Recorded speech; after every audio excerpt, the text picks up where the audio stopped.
الحمد لله رب العالمين، والصلاة والسلام على سيد الأنبياء والمرسلين محمد وآله وأصحابه والأئمة المحدثين. باب إسلام سلمان الفارسي رضي الله عنه. فضيلة الشيخ محمد شعيب الله خان الشيرواني حفظكم الله تعالى وأكرمكم في الدارين، حدثكم فضيلة الشيخ العلامة شيخ محمد ياسين رحمه الله تعالى، وفضيلة الشيخ العلامة محمد مسيح الله خان رحمه الله تعالى، والشيخ محمد ياسين رحمه الله تعالى يروي عن الشيخ العلامة العارف بالله مولانا مسيح الله خان رحمه الله تعالى، وعن الشيخ العلامة محمد سليم الله خان رحمه الله تعالى هما يرويه عن فضيلة الشيخ شيخ الإسلام حسين أحمد المدني، عن فضيلة الشيخ شيخ الهند محمود الحسن الديوبندي، عن الشيخين الجليلين الكريمين الشيخ العلامة قاسم العلوم والخيرات محمد قاسم النانوتبي، وفضيلة الشيخ وفقيه العصر محمد رشيد أحمد الجنجوهي، ويرويانه عن العارف بالله الشيخ عبد الغني المجددي، عن مولانا الإمام الحجة الشيخ محمد إسحاق الدهلوي،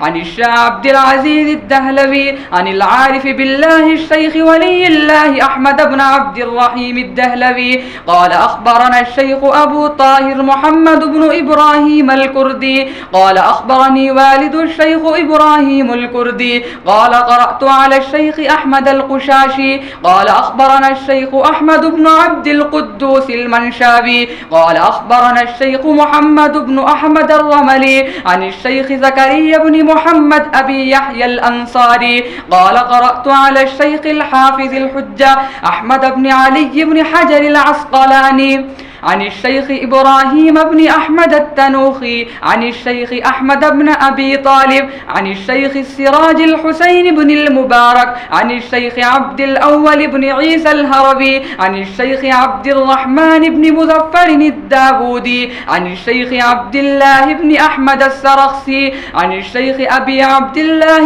محمد بن يوسف الفربري عن الإمام الجليل الحافظ الحجة أمير المؤمنين في الحديث أبي عبد الله محمد بن إسماعيل بن إبراهيم البخاري الجعفي رحمهم الله تعالى ومتعنا بفيوضهم وعلومهم آمين.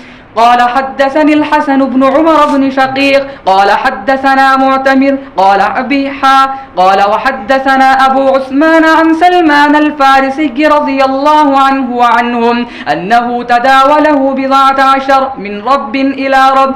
وبه قال حدثنا محمد بن يوسف البيكندي قال حدثنا سفيان عن عوف عن أبي عثمان رضي الله عنه وعنهم قال سمعت سلمان رضي الله عنه يقول أنا من رام هرمز.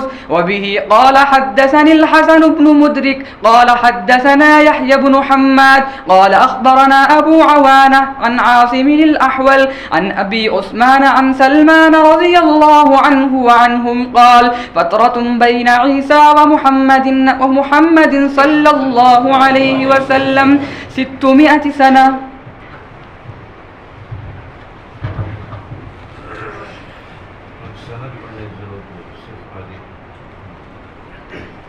بسم الله الرحمن الرحيم. باب قول الله ونضع الموازين القسط ليوم القيامة وأن أعمال بني آدم وقولهم توزن. وقال مجاهد القسطاس والعدل بالرومية، ويقال والقسط مصدر المقسط وهو العادل، وأما القاسط فهو الجائر.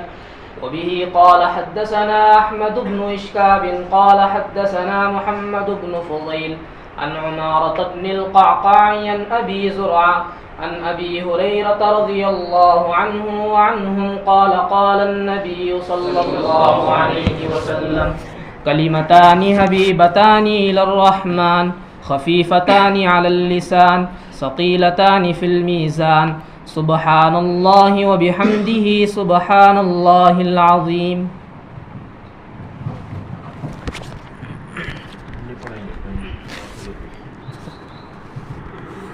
بسم الله الرحمن الرحيم وبه قال حدثنا أحمد بن إشكاب قال حدثنا محمد بن فضيل عن عمارة بن القعقاع عن أبي زرعة عن أبي هريرة رضي الله عنه وعنهم قال قال النبي صلى الله عليه وسلم كلمتان حبيبتان إلى الرحمن خفيفتان على اللسان ثقيلتان في الميزان سبحان الله العظيم وبحمده سبحان الله العظيم.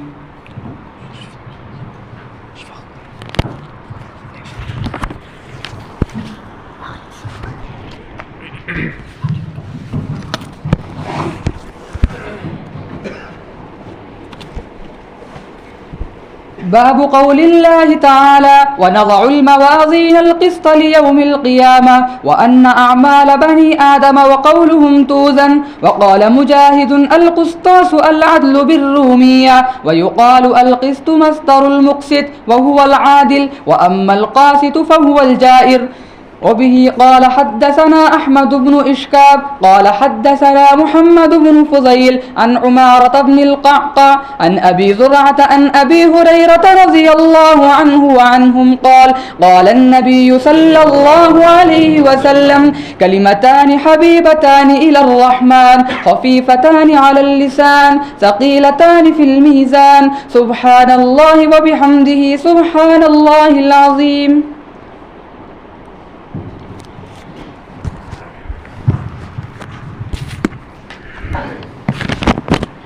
وبه قال باب قول الله ونزع الموازين القسط ليوم القيامة وأن أعمال بني آدم وقولهم توزن. وقال مجاهد القسطاس العدل بالرومية ويقال القسط مصدر المقسط وهو العادل وأما القاسط فهو الجائر.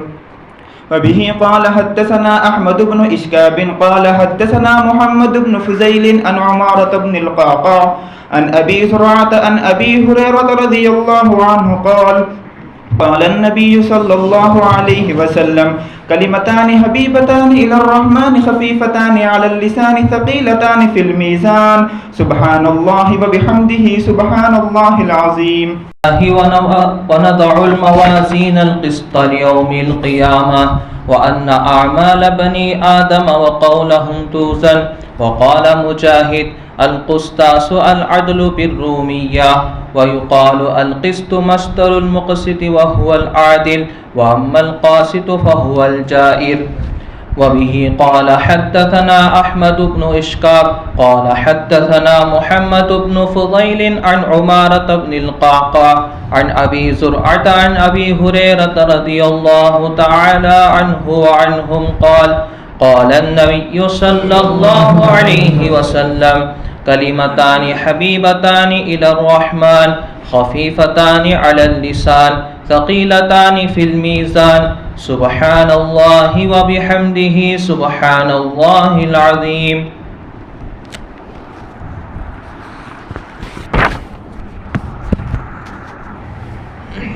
بسم الله الرحمن الرحيم. باب قول الله ونزع الموازين القسط ليوم القيامة وأن أعمال بني آدم وقولهم توزن. وقال مجاهد القسطاس العدل بالرومية ويقول القسط مصدر المقسط وهو العادل وأما القاسط فهو الجائر. وبه قال حدثنا أحمد بن إشكاب قال حدثنا محمد بن فضيل عن عمارة بن القعقاع عن أبي زرعة عن أبي هريرة رضي الله عنه وعنهم قال قال النبي صلى الله عليه وسلم كلمتان حبيبتان إلى الرحمن خفيفتان على اللسان ثقيلتان في الميزان سبحان الله وبحمده سبحان الله العظيم.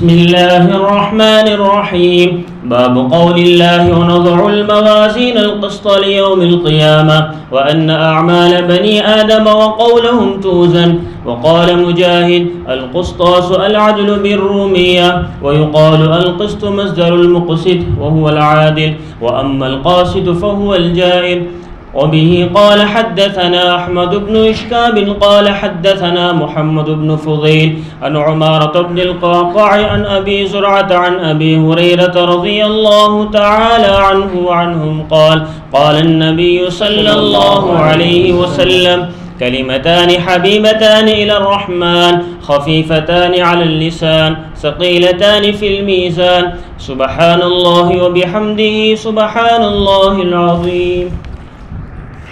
بسم الله الرحمن الرحيم باب قول الله تعالى ونزع الموازين القسط ليوم القيامة وأن أعمال بني آدم وقولهم توزن وقال مجاهد القسطاس العدل بالرومية ويقال القسط مصدر المقسط وهو العادل وأما القاسط فهو الجائر وبه قال حدثنا أحمد بن إشكاب قال حدثنا محمد بن فزيل عن عمارة بن القعقاع عن أبي زرعة عن أبي هريرة رضي الله عنه وعنهم قال النبي صلى الله عليه وسلم كلمتان حبيبتان إلى الرحمن خفيفتان على اللسان ثقيلتان في الميزان سبحان الله وبحمده سبحان الله العظيم.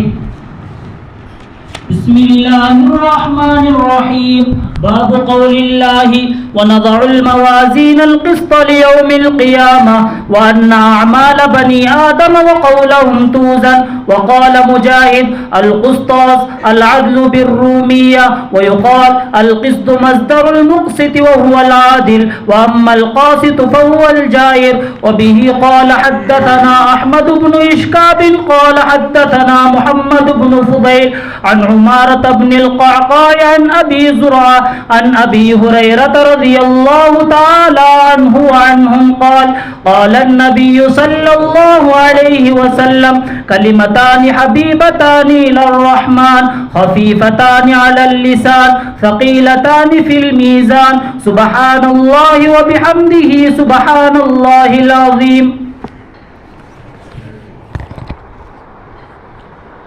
بسم الله الرحمن الرحيم باب قول الله ونضع الموازين القسط ليوم القيامة وأن أعمال بني آدم وقولهم يوزن وقال مجاهد القسطاس العدل بالرومية ويقال القسط مصدر المقسط وهو العادل وأما القاسط فهو الجائر وبه قال حدثنا أحمد بن إشكاب قال حدثنا محمد بن فضيل عن عمارة بن القعقاع عن أبي زرعة عن أبي هريرة رضي الله عنه وعنهم قال النبي صلى الله عليه وسلم كلمتان حبيبتان إلى الرحمن خفيفتان على اللسان ثقيلتان في الميزان سبحان الله وبحمده سبحان الله العظيم.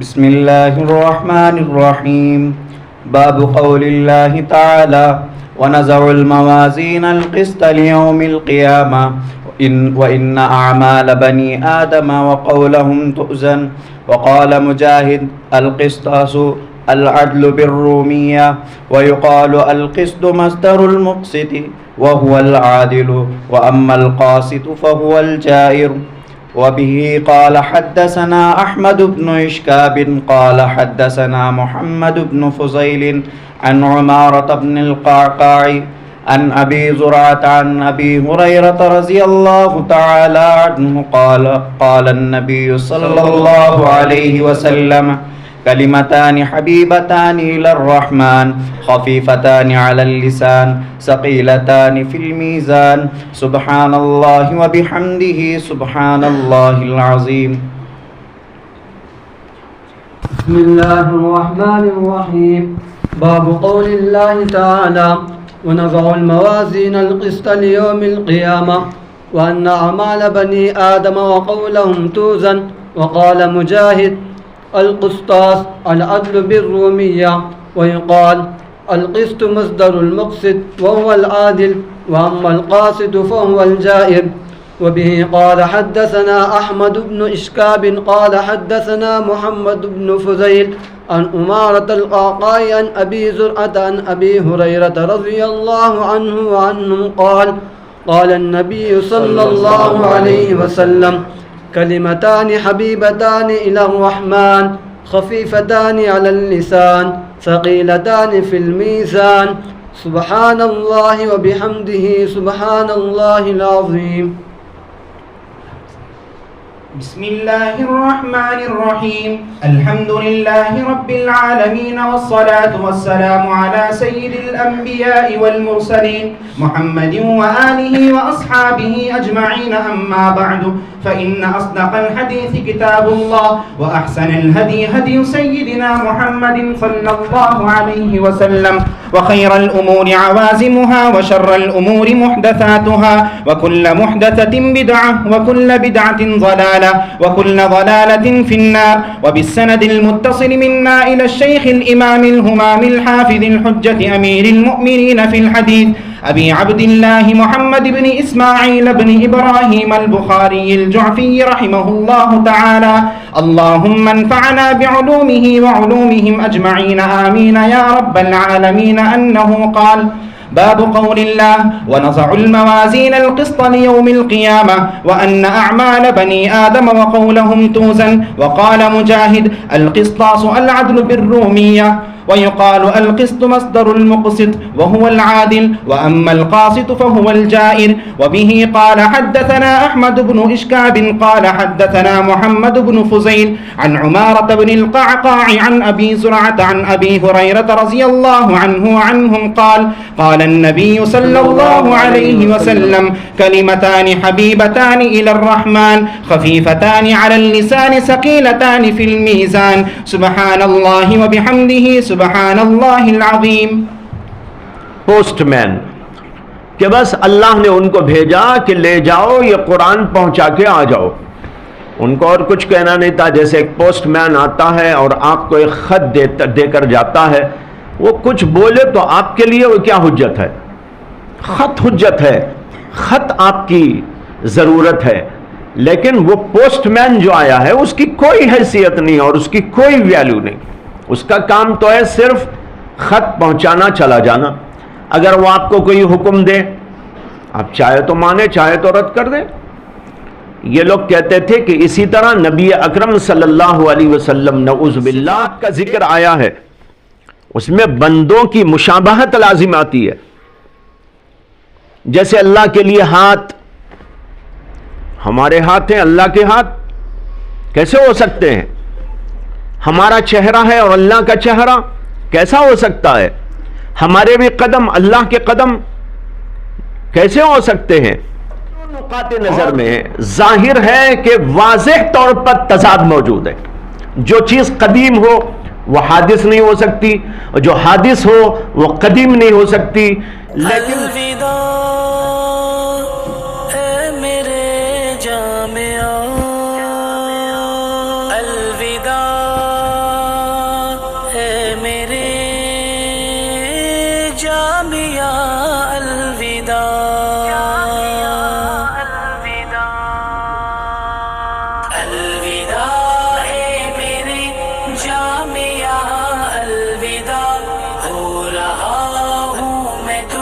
سے جدا